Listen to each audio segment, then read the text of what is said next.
Before we begin, let's step into a store to buy some apples. Let's say we need 24 apples. When we collect them, we get them in 2 boxes, with 1 dozen or 12 apples in each box. Here, dozen is a unit of measurement that helps us simplify and state a large quantity, like 12.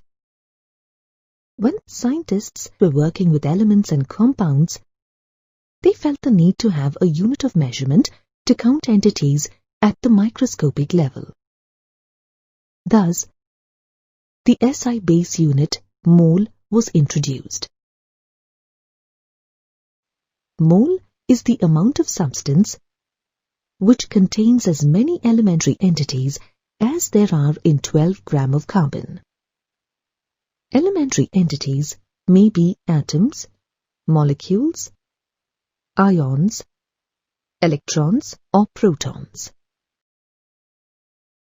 Note that 1 mole of a substance always contains the same number of entities, irrespective of the identity and kind of the substance. The term mole is used to count particles such as atoms, molecules, ions, electrons, and protons. Hence, we must indicate the nature of the particle under observation. For example, saying 1 mole of hydrogen would be incorrect. We need to specify the entity we are referring to. That is, hydrogen atoms or hydrogen molecules.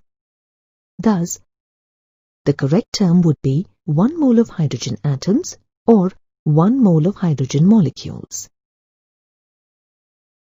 But what is the value of a mole? Let's find out.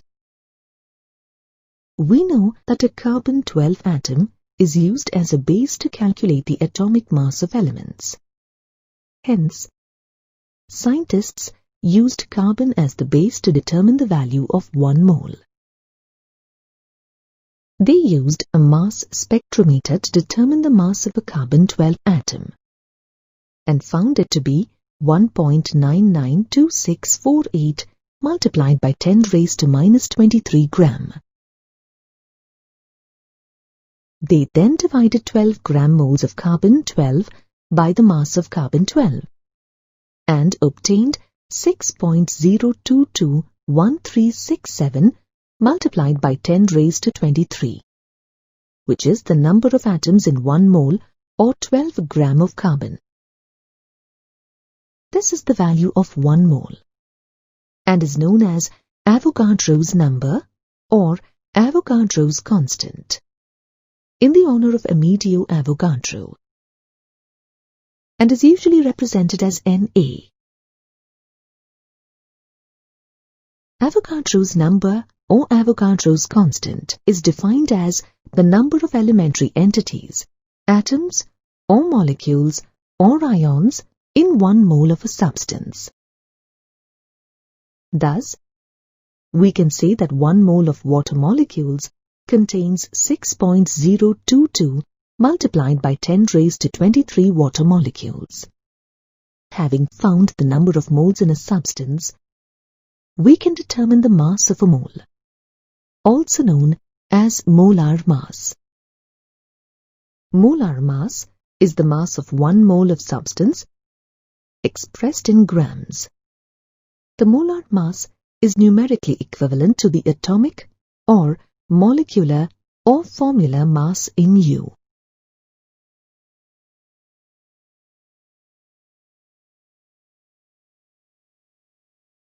Let's determine the molar mass of water. We know that water comprises 2 hydrogen atoms and 1 oxygen atom. We can obtain the atomic masses of hydrogen and oxygen from the periodic table. The atomic mass of hydrogen is 1.00794 and the atomic mass of oxygen is 15.9994. If we add the atomic masses of 2 hydrogen atoms and 1 oxygen atom, we get the molar mass of water as 18.02 gram. We've learnt that molecular mass of a substance can be obtained by adding the atomic masses of all the atoms present in one molecule of the substance, and the molar mass is numerically equivalent to the atomic or molecular or formular mass in U. Thus, we can conclude that the mass of 1 mole of any substance is equal to its molecular mass. We have seen how to determine the number of entities present in a substance. At times, scientists also require to know the percentage of elements present in a compound. This information helps to determine the purity of the chemical compound under observation.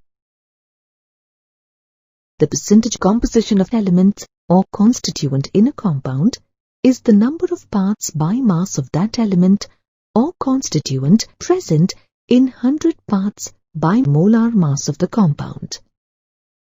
Let's look at an example. We know that the molar mass of water is 18.02 grams. Based on this, we can calculate the percentage of hydrogen and oxygen as shown. Thus, the percentage of oxygen and hydrogen in water is 88.79 and 11.18 respectively. Molar mass and percentage composition helps us understand the quantitative data associated with a chemical compound. But how does one arrive at the chemical formula of a compound? In other words, how did scientists obtain the formula H2O? The chemical formula of a compound is derived from two parts, the empirical formula and the molecular formula. The empirical formula is defined as the formula which gives the simplest whole number ratio of the different atoms present in one molecule of the compound. For example, the empirical formula of water is H2O. This indicates that in water, 2 hydrogen atoms are present for each oxygen atom. Similarly, the empirical formula of glucose is CH2O. This indicates that there is 1 carbon atom for every 2 hydrogen and 1 oxygen atoms. Note that the empirical formula only indicates the atomic ratio of the elements present in one molecule of the compound. Now, let's look at molecular formula. The molecular formula is defined as the formula which gives the actual number of atoms of various elements present in one molecule of a compound. In case of water, the molecular formula is H2O, same as the empirical formula, because one molecule of water contains 2 atoms of hydrogen and 1 atom of oxygen. In case of glucose, the molecular formula is C6H12O6. This means that one molecule of glucose has 6 carbon atoms, 12 hydrogen atoms and 6 oxygen atoms. The molecular formula of a compound is an integral multiple of the empirical formula. The equation can be illustrated as shown. The value of N can be obtained by dividing the molecular mass with the empirical formula mass. The empirical formula mass is the sum of the atomic masses of the atoms present in the element. Let's say we have a compound CH2. The empirical formula of the compound will be the sum of the atomic masses of 1 carbon atom and 2 hydrogen atoms, which is 14 gram mole. Now, let's say that we know the molecular mass of the compound is 28 gram mole. Thus, 28 divided by 14 gives us 2. Then, we multiply 2 by the empirical formula and get C2H4. We've learnt how to calculate molar mass, percentage composition, empirical formula and molecular formula. But when do we apply these calculations in chemistry? Let's say we have conducted an experiment and obtained a compound that has 29.11% sodium, 40.51% sulfur, and 30.38% oxygen. And the molar mass of the compound is 158.1 gram. How can we determine the empirical and molecular formula of this compound? First, we have to convert the mass percent to gram. As we have the values in mass percent, we can consider the value of the sample as 100 gram and then convert the percent values to gram. Next, we have to determine the number of moles in each element. Divide the mass of element in gram with the atomic mass of the element. The atomic masses of various elements can be identified from the periodic table. Therefore, the relative atomic mass of sodium, sulfur, and oxygen are 23, 32.1, and 16 respectively. On substituting the values in the equation, we get the number of moles for each element as 1.266 and 1.897.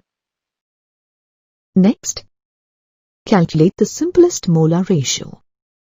Divide the moles of various elements present in the compound by the smallest quotient obtained as a result. This gives the simplest molar ratio as 1:1:1.5. If the ratios are not whole numbers, then multiply the number with suitable integer to convert them into whole numbers. In this case, if we multiply all values by 2, we get all ratios as whole numbers. That is, 2:2:3. Write the empirical formula by mentioning the numbers after writing the symbols of respective elements. First, write the element symbols next to each other. Then, insert the obtained numerical value of the simplest whole number ratio at the lower right-hand corner of each symbol. This gives the empirical formula of the compound. That is, Na2S2O3. Now, let's see the steps to determine the molecular formula. First, calculate the empirical formula mass.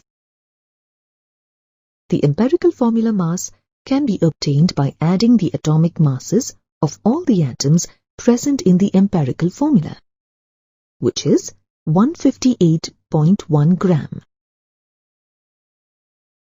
Now, divide the molar mass by the empirical formula mass to identify the value of N, which we get as 1.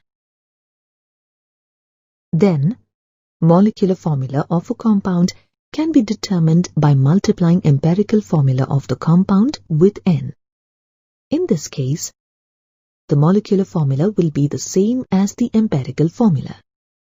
That is, Na2S2O3.